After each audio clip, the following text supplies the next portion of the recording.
So we had the seniors in here, but Liz didn't come in. How come she didn't come in and do the Yeah, presser no, with them? Liz is she's getting through things. She's going to make a little statement tomorrow, probably hear what she's got going on because there's plenty of time left. It's you still got a whole month, a month and a half trying to figure out possibly you know where they might fit in the draft, what's going on, where people might draft, where they not might not. I just knew with Casa and Alana, they both want. I mean, yeah, they both wanted to come back for sure. So they're like, yeah, we're in. And then I knew Chelsea can't come back because she already had her COVID year. This is her COVID year. And then Emily and Key could have, but wanted to basically go on with their professional career. So Liz is still trying to figure out exactly what could possibly be there for. And there's no sense to say this is what I'm doing for sure yet. The transfer trio for senior day, just what has it been like having them in the program? Obviously, Kiana for 3 years, Emily and Chelsea for one, and is it different, or to speak to the times now that you have three transfers who are having senior day? Well, of course. I mean, it's kind of the way I think it's going to be from here on out.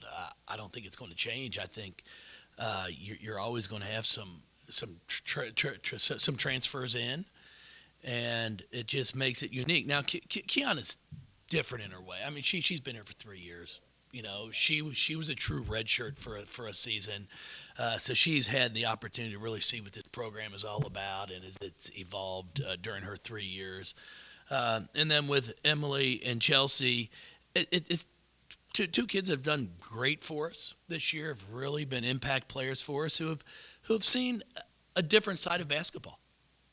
A different side of expectations. It's like I told him after the game last night. The way North Carolina celebrated, because it was such a huge win for them, that I'm like, has that ever happened to y'all before? It just kind of shows you where this program is, where people are striving to get to where we are, and having the opportunity to beat us is a big thing. And I think that was it's never good to lose. I mean, I hate losing, so I'm not going to say it's a good loss.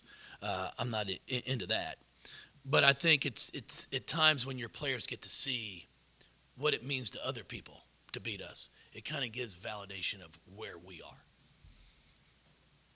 And if you could touch on each of them, Emily, Chelsea, Kiana, and what they've meant to you, and how much they've grown since they've been in the program. Yeah, I mean, Emily and Chelsea, it's such a short time. It's such a short time. You don't really have the opportunity to make a huge impact on them, just because you're only getting 6-8 months, and then you're getting into a season. So you're not getting the off season. You're not getting the true time when you really get the opportunity to spend with them, when it's not just preparing for games. But Emily, I'll start with her. Obviously, what she's done for us at the defensive end of the floor, rebounding, scoring. She leads us in steals. She leads us in blocks. Scoring about 11 points a night, about close to 9 boards a night. Has just really had a solid year for us. And, I look at a lot of the plus and minuses, at the end of a game when you look at a stat sheet. And it's very seldom that you'll look at it and for the minutes she's played that we're not a plus. And just constantly continuing to work on her and continue to work on her as a person, just to be able to keep her composure on the floor.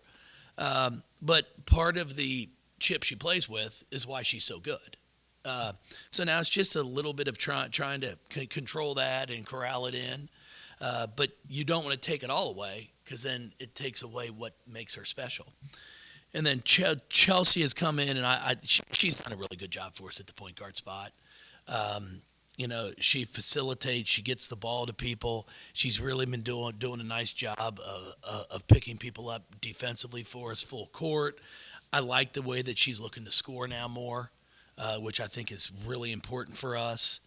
And just she's been a joy to have on the team, And again, it's only been for a year, so you truly don't get to get to know them like we'd like to. But as we've told them all, once you're a part of this program, you'll always be a part of it.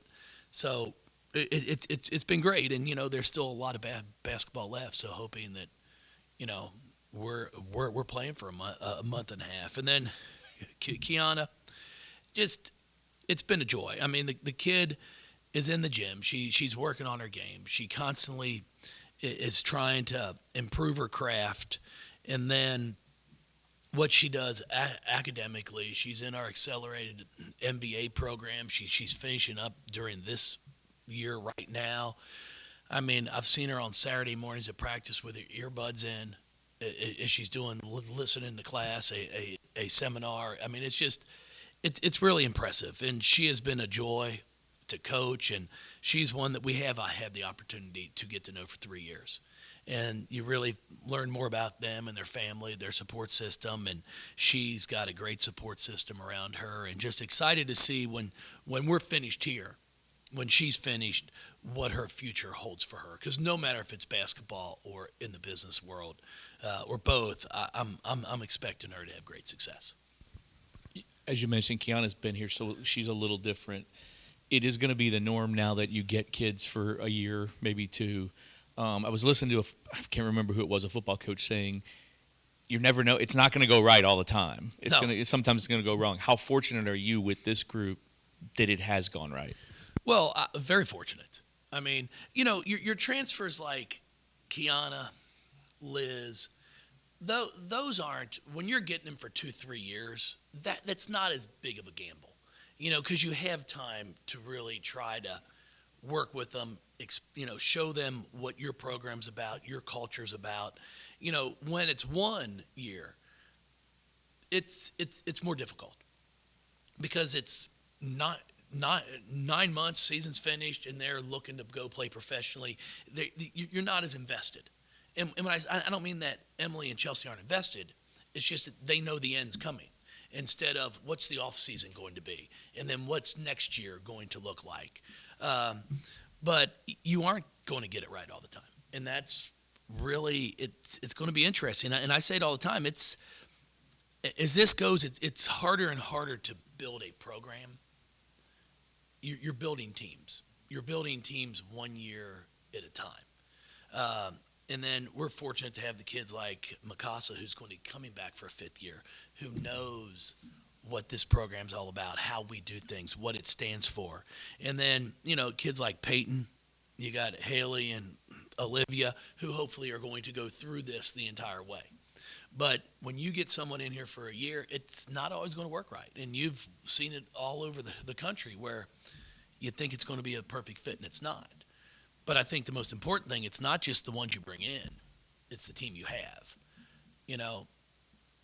When Emily was going to transfer, the first person I talked to was Mikasa, because Mikasa's minutes are the ones who have been impacted the most of anybody. Mikasa wants to win. And, her direct quote to me when I talked to her about Emily was like, "Hey, I'm tired of Gardner. So if she can be on my team, it's better."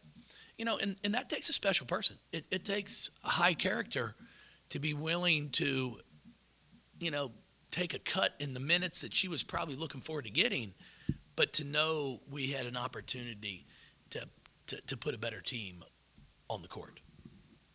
I know you got plenty more basketball to play this year, but looking ahead to next year, how important is it to that team to have Mikasa in the locker room again?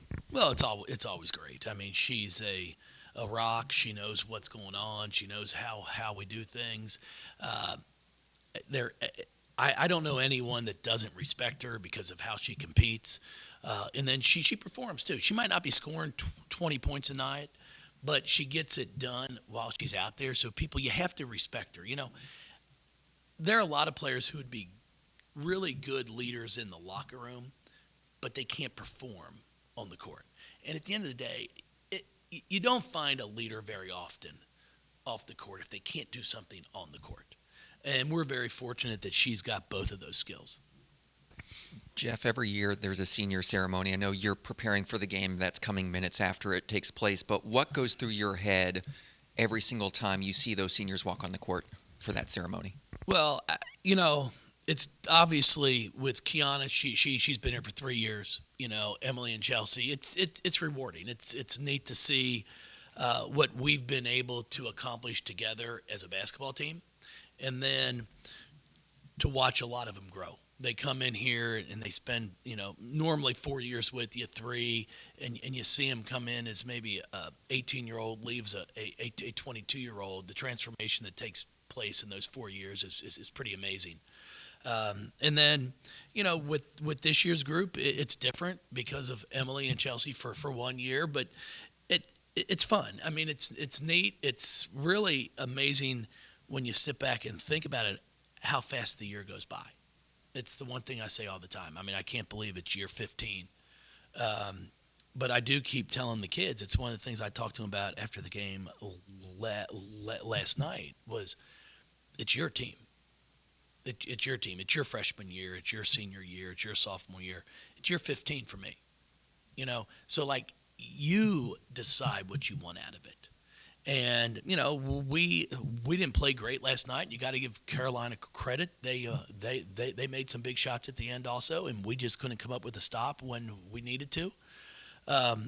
But overall, it's just amazing how fast it goes by, and I want to make sure they try to enjoy every second of it. Sunday, the game is turns out it's going to be one of the toughest ones. Can you just talk a little bit about what Virginia Tech? What they've done here recently, and it looks like they're coming in on a pretty good high. Oh, they're playing some really good basketball right now. I mean, you've got 4 kids in double figures, a fifth that's only basically a bucket away. Kitley is in the running for Player of the Year in the league. Especially with what they've done in the past month, and then you got Shepard who shoots a 3. Just their whole team. I mean, they spread you out. I mean, and then you've got a post player as dominant as she is. It's going to be a battle. We're going to have to play really, really well. There's no question about it. I'm hoping for a big crowd. I'm hoping that this can be a home court advantage for us. But we know it's not going to be easy. That's the great thing about our league. It's one of the things that you try to explain to people. We have been very blessed and fortunate here in the past 10 years to past 13 years, I guess, really, to not be on the losing end of too many ball games, and it's really not the norm. But our league is getting better. We've got 6 teams ranked in the top 25. We've made it look easy. I mean, we really have, and it's not as easy as people might think it is. So we know that it's going to be a battle again. On Sunday, we're going to have to come out defensively and play as good as we've played. We did not play very well on Thursday at Carolina, but we're going to have to get back to being scout prepared. Olivia had a pretty good fourth quarter against North Carolina. She's been somebody who has played up to a challenge. She played well against Cunane, and when they played NC State, she played well in big games. Kitley is like you said, potential ACC Player of the Year. What do you need to see out of Olivia and Liz to help kind of slow down Kitley? Well, we're going to have to really just do everything we can to make it difficult for Kitley to score. I mean, if you let her get to the low block and just turn over left or right shoulder, she's got great hands, can finish close to the rim. She faces up well too, but we've got to make it as difficult as we can. We've got to make her shoot over us and not around us. And then we've got to keep her off the offensive glass. I mean, she's dominant. Her and Baines do an amazing job of offensive rebounding. So we're going to have to do everything we can because it's hard to go in and double a bunch because they've got as many shooters as they do. So it's going to take a team effort. We're going to have to scramble. We're going to have to be on our toes. We're going to have to, when the ball's in the air, we're going to have to be moving. We can't react to what they're doing. All right, everybody. Thank you, guys.